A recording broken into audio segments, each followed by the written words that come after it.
Hello, everyone. I am Rashad Robinson. I am the president of Color of Change.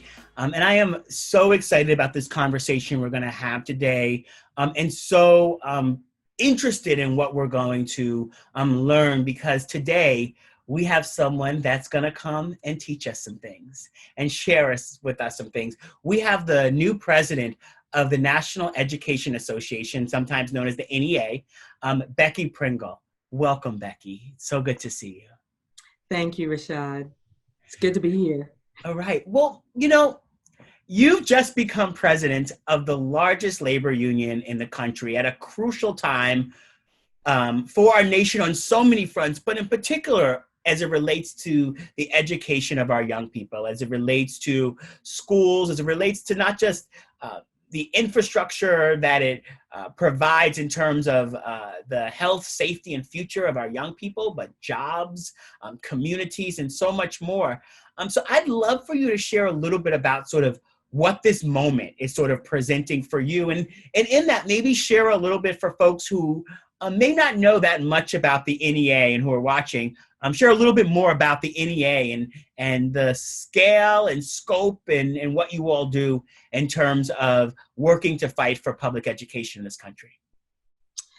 So thank you, Rashad. I have to tell you, when your face popped up in the Zoom, I got a big old smile on my face, because you are a reminder of what's possible, even in moments like this. I've told leaders, our NEA leaders and other leaders in other movements all over this country, I certainly chose to run for this position, but I didn't choose the moment that everything would be converging like it is right now. And I am constantly reminded that I have fellow leaders like you who are with me along this journey. So I just need to take this moment to thank you for the incredible leader you are, but also just for the work that the Color of Change has done. I mean, you have focused like a laser on addressing issues that impact most, especially Black Americans, but other people of color. And I want to applaud what you've really taken time to dig into, from the work you've led with the Hollywood writers' rooms to address what's happening in the media, to the extraordinary leadership you showed with the accountability with Facebook and other companies to really take on racism and xenophobia. And then, of course, the work that you did to defund and demystify and bring into the spotlight the I would call sinister work of ALEC. To actually really strip away rights and workers' ability to organize and lift their voices in a collective way, to really cripple social systems. So I just need to start there, Rashad, because you are doing such incredible work, and we need the kind of leadership that you are exhibiting in this moment. Always have, honestly, but in this moment, strong and clear and focused, and most importantly, you are unapologetic. Yes. So I need to thank you for that, for being so bold and visionary, and then taking action. So I am delighted, pleased, so excited that you are partners in the work. You asked me to talk a little bit about NEA. The National Education Association, as I know you know, is the largest labor union in this country. We represent not only teachers, but we also represent faculty in higher education. We represent all categories of the other caring adults who surround our students with support and nurture them and help with their learning, from bus drivers to school secretaries to paraprofessionals to counselors. And Rashad, we also represent what we call aspiring educators. So those are our students in colleges who are studying to become teachers. So we have a huge, very diverse population of Americans who belong to the NEA. One of the things I'm so excited about the partnership that we've had and how it will grow and develop over the next years as I am leading the organization. It's about 5 years ago at our national convention where 10,000 delegates come together to actually set the policy of the NEA. They voted unanimously to commit the National Education Association to taking on institutional racism. Since then, we have boldly made statements to support the Black Lives Matter movement. And not only that, Rashad, we actually looked at ourselves and we said, okay, first of all, if we're going to lead in this movement, we actually have to do work. 78% of our members are white women. And we knew that we needed to help them along their journey of awareness so they could actually be the racial and social justice leaders we need them to be in this moment, not only for our students, but in our communities and throughout the United States. And so we started that work 5 years ago, and we talked a lot about that recently, that work that we started internally, doing our internal work, as well as partnering with organizations like you, positioned us to lead in this moment that we could not possibly have imagined we would find ourselves in. So Rashad, we went from when a few years ago when we saw the Black Lives Matter movement really explode onto the scene, from educators, leaders being very timid about explicitly saying those words. And you saw people kind of like, oh, all lives matter, and all of that kind of thing happened.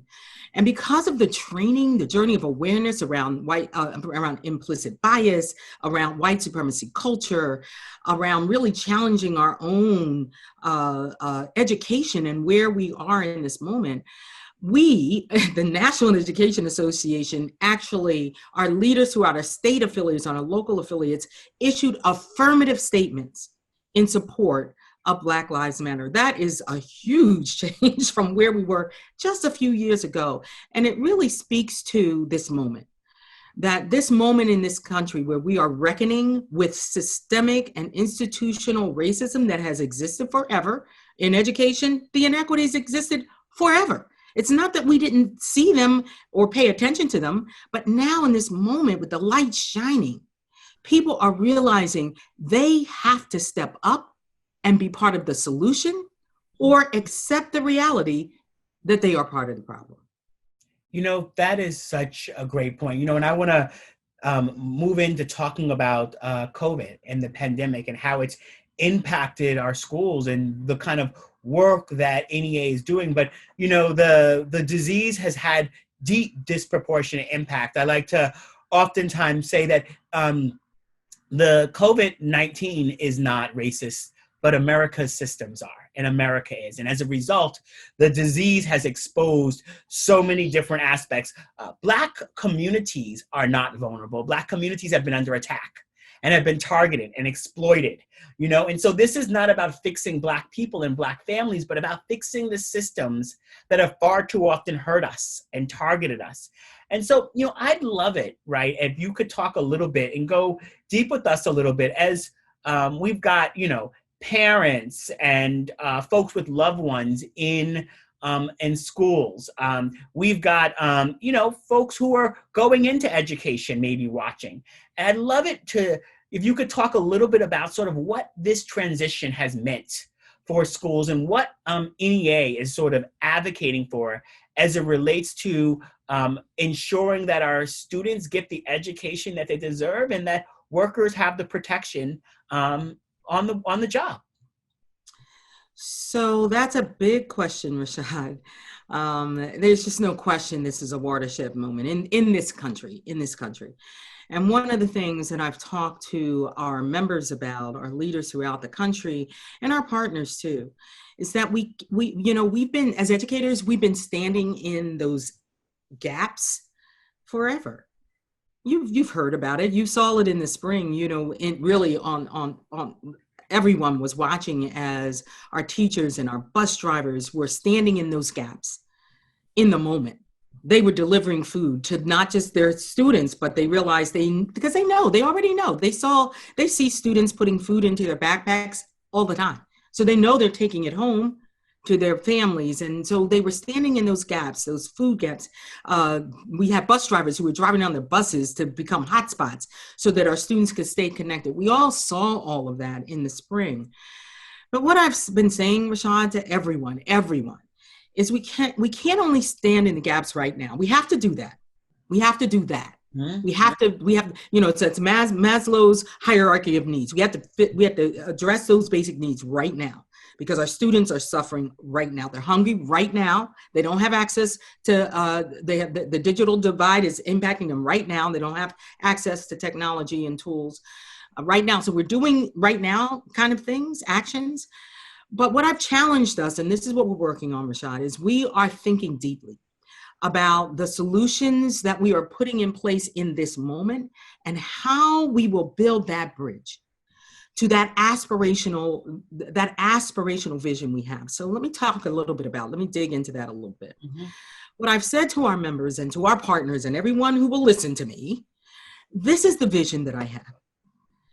That we will reclaim public education as a common good for this country and as the foundation of this democracy. And then we are going to transform it, because Rashad, you and I both know that public education was not designed from the outset to educate students who look like you and me. We know that. The students who lived in poverty, it wasn't designed for that initially. So we have to transform it into a system that is racial and socially just and equitable and designed to actually prepare every student, everyone, to succeed in a diverse and interdependent world. Now, that's a big old vision, right? And we know as educators, we can't do that by ourselves. And honestly, Rashad, we don't want to do it by ourselves, because we believe that it is the shared responsibility of the adults in this country to ensure that you just described it, the COVID-19, everyone's saying it, it's unprecedented and it's shining the light and all of that. We're hearing that, everyone's saying it.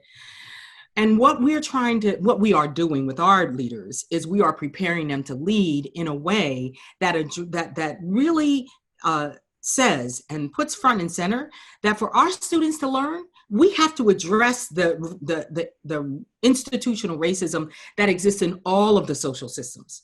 So we know that our students come to us from food deserts where they're not getting adequate nutrition, which of course predispose them and their families to getting COVID-19. Yeah. We know they don't have access to healthcare, which of course, when they got sick with COVID-19, made them more at risk to succumb to it. We know these things. All of these systems impact our students' ability to learn.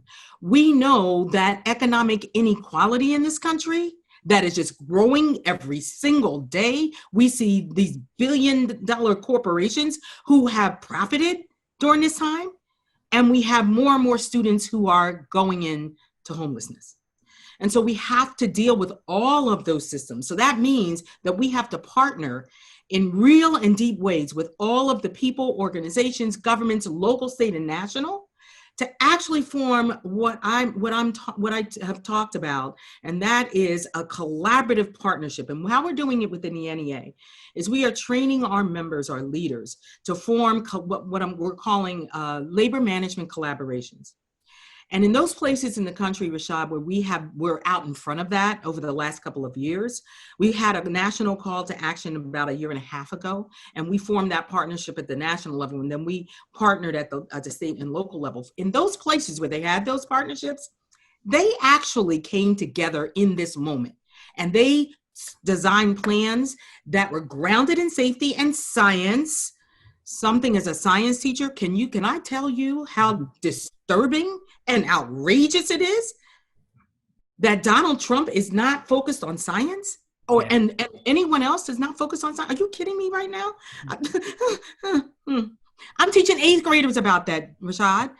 So anyway, we are looking at those partnerships that are grounded in science. We are listening to experts so they can guide us in when it is safe to go back to in-person learning. So we're doing that. We're not only focused on safety, but that's the basic. You have to keep kids safe and educators safe and alive. But we're also talking about teaching and learning. We're talking about improving that, whether it's online or in person or some kind of hybrid. And so we're doing that by coming together. We convened educators all over this country to talk about best practices in virtual tools. We're providing professional development, not only in academics, but also in social emotional learning. We know that our students and educators, for that matter, are going through a lot of trauma in this moment. And so we're partnering with other organizations to provide the kind of support that our students need right now so that they can continue their learning and we can improve it right now. You know, there's been so many attacks on public education, and you sort of talked about the way in which corporations have, you know, battled for sort of tax breaks at the expense of our children, and sort of all the ways in which the sort of funding and support to educate, you know, our country's youth is constantly sort of on the table and in budget time. As we enter this, as we continue to have schools open right now, and we are watching as schools are kind of moving into different contexts, some partially open, some not opening at all. What do you believe this means for the future of public education, and for the folks who are watching, who are thinking about sort of how do we continue to fight to ensure that we keep funding and support for our education, as there will be those that will use this moment to say that maybe we don't need schools the same way, that maybe we don't need places, that we can go to all homeschooling and distance learning, as we've already seen a trend in some places that are disproportionately Black and brown. I'd love you to hear about that, because I think a lot of folks who are going to be watching this want their marching orders in terms of how do they fight for the things that their kids and all of our kids need and deserve. I love the way you ended that, Rashad, that their kids and all of our kids. And that's what I talk to parents about. And it's why we're partnering with them. We partner with the PTA to get a better sense of how our parents are feeling. I actually have two families living with me right now. My daughter and her wife have moved in with their young child, who's now 8 months old. I saw her grow from 2 months to 8 months old. Fabulous. That's a blessing. It's truly a blessing. You have no idea. Yeah. But I also have my son and his wife and my grandson who just started third grade today. They put a welcome to third grade sign because he's going back virtually right now. Well, so I'm seeing it in my own home and talking with them about what that looks like. And as I talk to them and I talk to other parents across the country, they do want to do what's right, not only for their own student, because that's our job. As parents, it is our job to fight for what's right for our students. And what I'm seeing all over this country is that parents more and more are realizing as they fight for their own students' rights, they need to also stand up and fight for other students' rights, because it actually impacts the quality of education that their students get.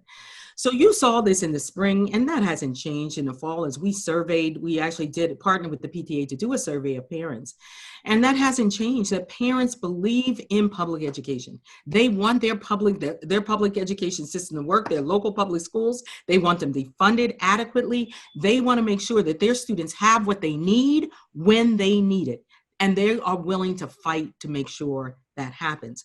So we are not seeing an abandonment of public education, but we are seeing more and more parents realizing they actually have to be advocates in this space to ensure students get what they need and educators get what they need to ensure that our students have a high quality education.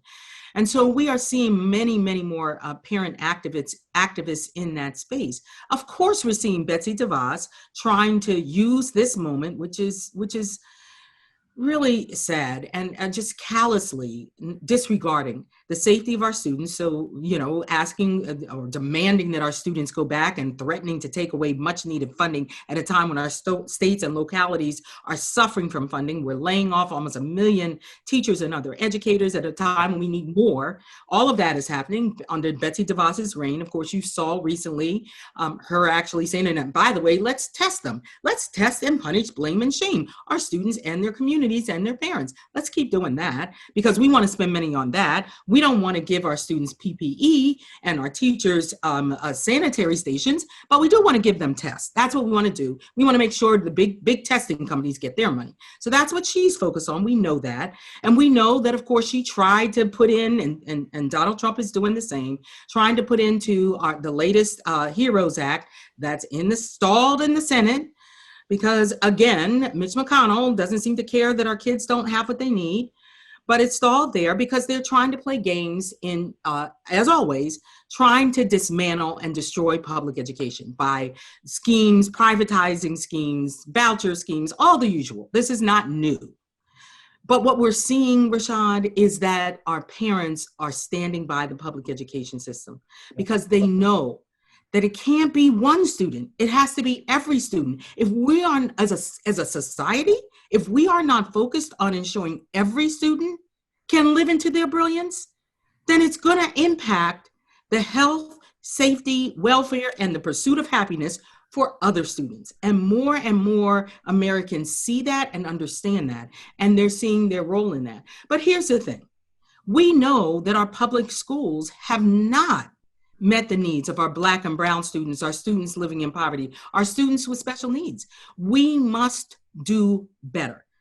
And that is what the members and leaders, and I certainly as the president of the NEA, are focused on doing, building those partnerships with our young people. So let's talk about them, inviting them into the space and helping them create that future we need to create. Partnering with organizations like yours in the NAACP, and as in the safety space, we're partnering with the American Association of Pediatrics to make sure we're keeping our students safe. All of those partnerships are designed to be a collaborative effort to really view what we do, Rashad, from that whole student place. These are whole children who are coming to us. We need to surround them with all of those systems of support. And so we're going to do that together. And that is what's at the heart of public education. And our parents and our partners know that, and they are working with us to achieve that. I'm so happy that you brought us through that right there, because it was so sort of helpful, both in terms of sort of attacks at the federal level from folks like Secretary DeVos, to the sort of ways in which the education system needs to do work, that teachers associations and others have work to do as it relates to school to prison pipeline, and have been doing work as it relates to school to prison pipeline, and so many issues that serve Black and brown students, and then you have these sort of like these interventions that come out that can be both Trojan horses and in some ways can be opportunities. I'd love for you to talk a little bit to the folks watching about where the NEA stands on charter schools, and in particular as it relates to the sort of accountability on ensuring that as new sort of interventions come down the pipe that are meant to sort of help deal with issues in education, that they actually have rules and that there's actually accountability and that there's structure to ensuring that these systems just don't get to like operate any way they want to without accountability. And, and how that for you relates to just that larger narrative around public education that you were just sort of talking about. So Rashad, I want your members to know something that they may not know. That the concept around charter schools actually came from the unions. That's where it came from, because we wanted to find a way to have innovation actually impact what was happening in public schools. So we could address some of the issues that I talked about, the issues of inequity, funding, making sure that all of the regulations that for the most part were coming from places that were farthest away from our students at the federal level, at the state level, that we actually had an opportunity to innovate in a space where we could meet the needs of students in that community, in those schools. And so we came up with this idea of charter schools. And I am here to tell you today that the charter school movement itself is really a failed experiment. We have 30 years of evidence now. Mm-hmm. Yes, we can look at studies that say that in some charter schools, we see gains in achievement. Yes, we can. But we do not see any difference in gains versus public schools. And so after millions and millions and multi-millions of dollars have been poured into this experiment, we need to stop. And we need to do what the NAACP did, which I know maybe about 2 years ago, they toured around the country actually and listened to parents.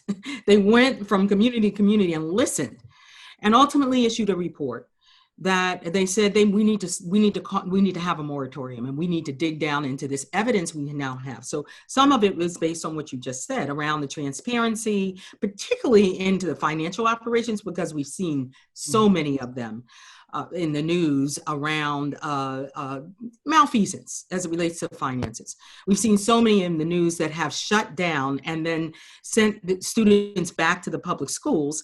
And they do it in a way, Rashad, where in some states they have laws, whereas if a child goes to a charter school, as long as they stay in the charter school until the end of September, then that charter school gets the public funding.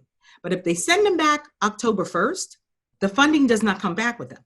In what world is that fair or right to those students?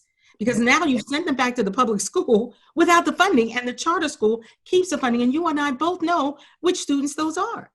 Mm-hmm. Those are the students that that have more challenges and are more difficult to provide the resources they need. So the cost of educating them is higher at a time when that public school has less. So they're draining public schools of funding, but they're sending students back.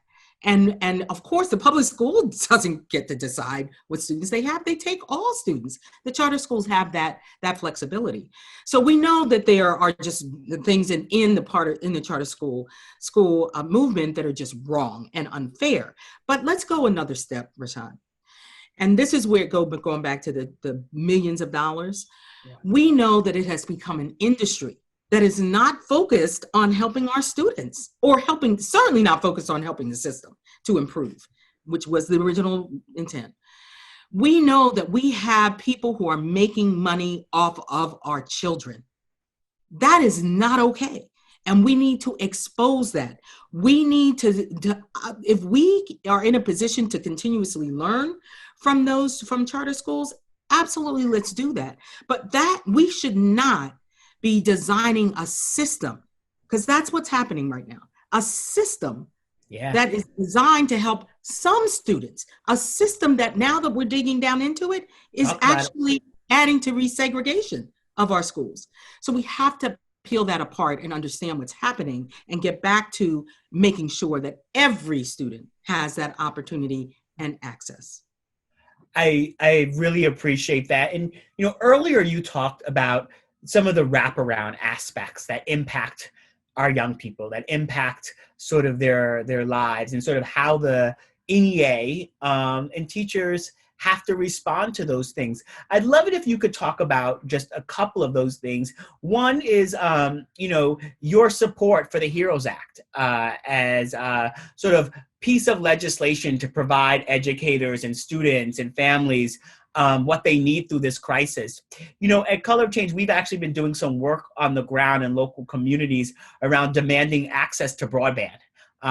Because so many of the young people who are now having to do distance learning have a distance between them and actual access to the sort of technology vehicles that give them the ability to do distance learning. And we have to, create the right amount of pressure on all systems to respond to the needs and concerns. So particularly as it relates to Black and Brown youth, but as it relates to all youth, the HEROES Act, you could say, well, this is about essential workers, and it's about payments to small businesses, and it's about all these different things. Why is the NEA advocating for all of this? I'd love for you to say a little bit about that, but also say a little bit about sort of what does it mean in this moment to ensure that when we say that, young people are going to have to be educated in a different way, that we ensure that all young people actually can be educated?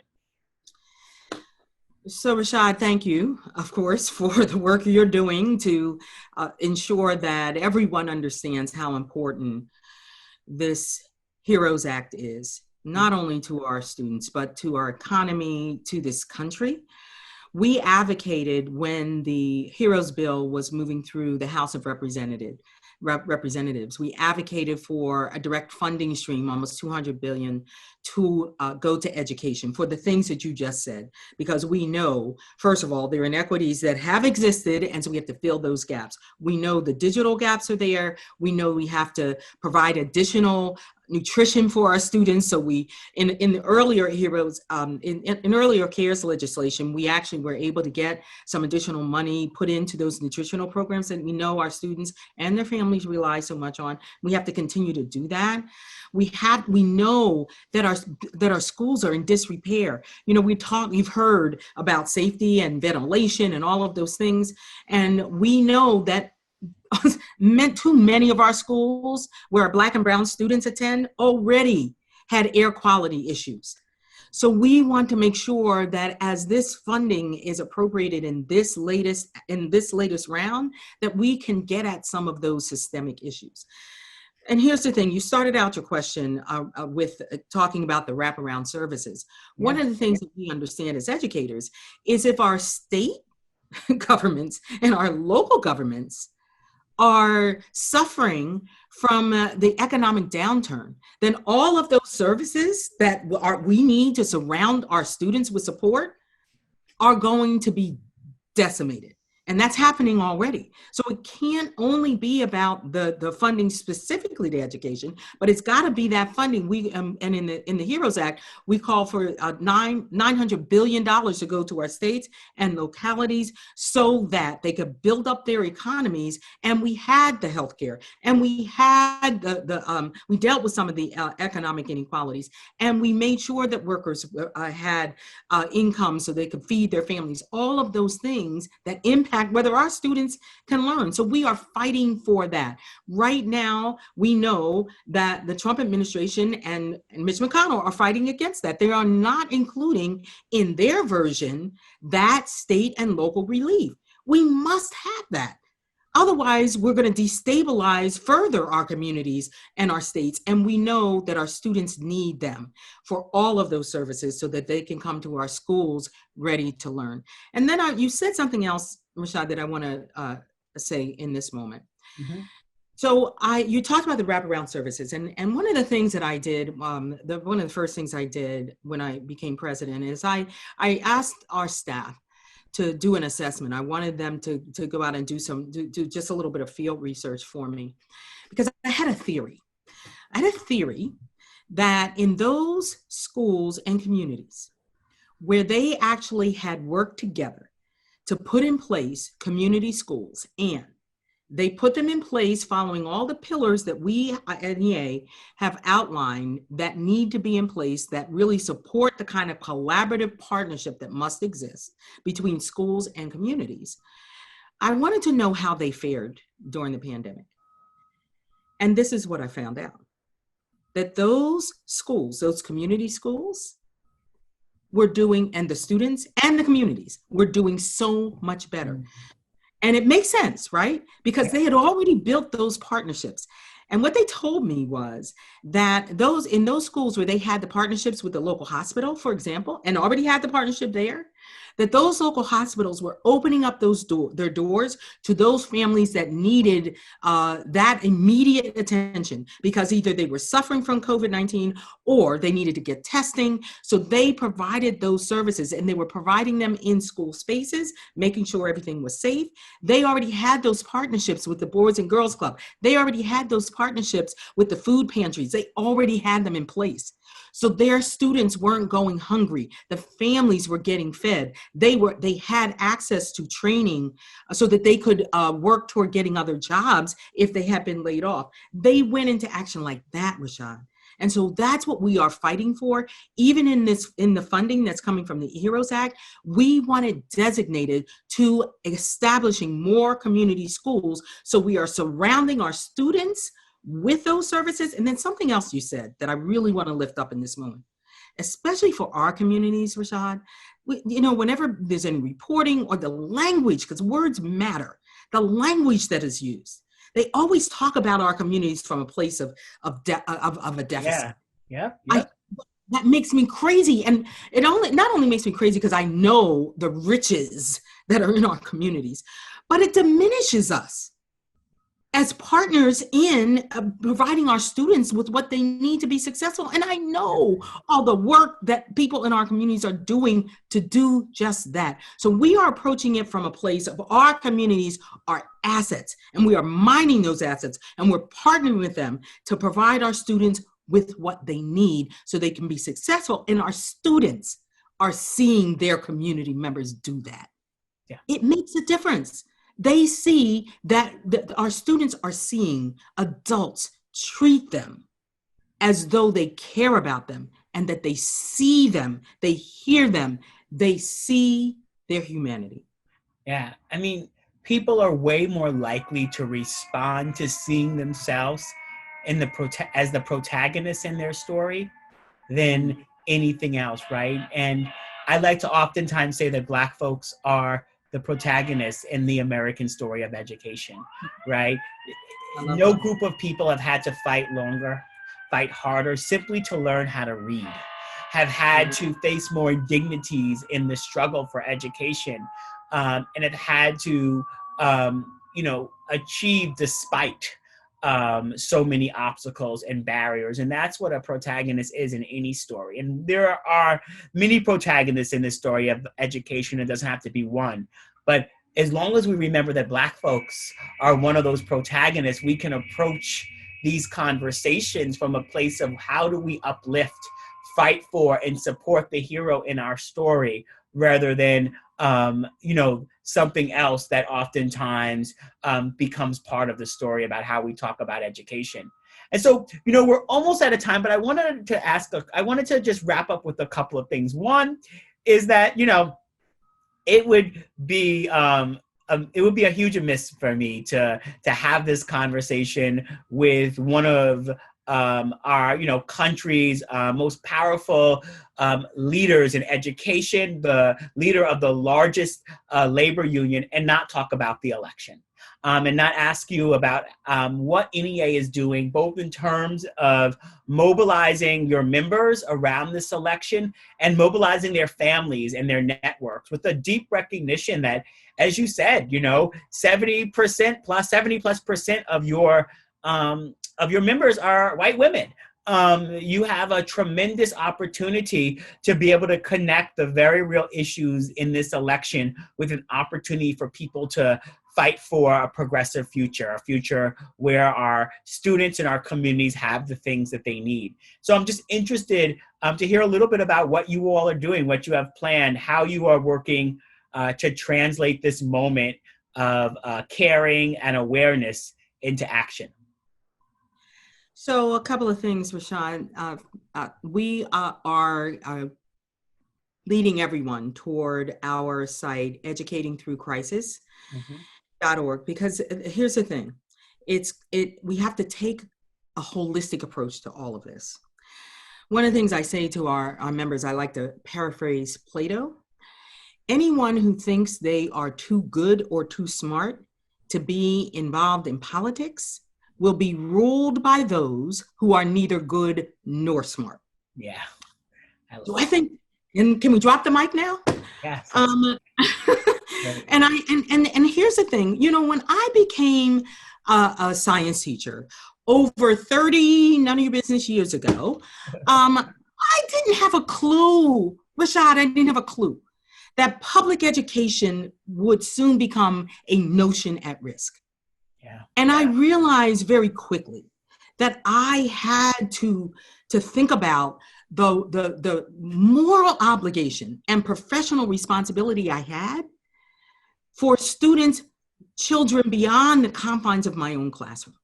And I realized that in my union, I had power and strength. And so that's really what got me started being an activist in my union, because I knew I couldn't do it by myself.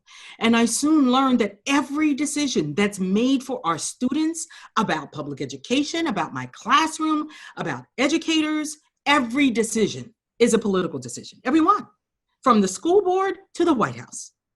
And so we must be involved in making those decisions, either ourselves, because we are mounting a huge program called See Educators Run. So we, back when 2 years ago with the Red for Ed movement, and we said, you know what, if you are not going to do what's right for our children, then we're coming for you in November. And we did. We had over 1,200 of our educators run, Rashad, and 70% of them won. Wow. From school boards all the way to the U.S. House of Representatives, where we had our Teacher of the Year, Johanna Hayes. Yes. Because we put all of our weight and power behind her. So we're going to be there. We're going to be there either sitting in those seats of power or impacting them. So what I'm saying to our members is this. First of all, you need to vote. You need to have a plan to vote, because this pandemic has changed everything, right? We need you to think about how you're going to vote safely in person or online. And we have all kinds of resources, educatingthroughcrisis.org. You can go there and get everything you need. That'll take you to our strongpublicschools.org site, which has everything you need to know about the candidates that are running. We do a campaign analysis of the candidates and where they stand on education and communities and children and all of those things, and justice. And so we're sending them to that. But we're saying to our members, you can't just vote. You can't just have a plan for yourself. We need you. I'm saying directly, I'm looking at them in their eye, Rashad, just like I'm looking at you right now.